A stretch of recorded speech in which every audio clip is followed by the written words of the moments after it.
என்ன பார்வதி காத்தாடு வெளியே வந்து உட்கார்ந்திருக்க? சோறுகிற ஒண்ணு பொங்கலியா? எத்தே என்ன மருமவளே? எத்தே இன்னைக்கு என்ன குழம்புத்தையே வைக்க? கொஞ்சோட சாம்பார் வச்சி அவியலும் வச்சிருமா. சரிங்க தே. பரவாயில்லையே, உன் மருமவ சீக்கிரமா சமையல்லாம் கத்துக்கிட்டா போலியே. எத்தே எத்தே சாம்பார் பொடி எவ்வளோ காணத்தே போடணும்?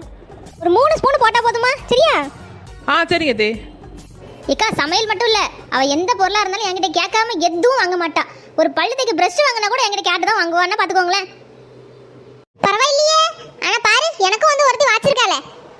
1 year later. விடிஞ்சு இவ்வளவு நேரம் ஆகுது, ஒரு காபி கூட போடாம என்ன பண்ணிட்டு இருக்கா இவ? வீடு ஃபுல்லா தேடிடும், எங்க போனானே தெரியல. ஒருவேளை கடைக்கு போயிட்டாலோ?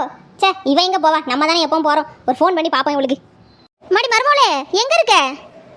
எத்தே நாங்க கோவாக்கு போயிட்டு இருக்கோம். அட பாவி, ஒரு வார்த்தை என்கிட்ட சொல்லல. இங்க இருந்து கோவா வரைக்கும் போயிட்டு இருக்காவ.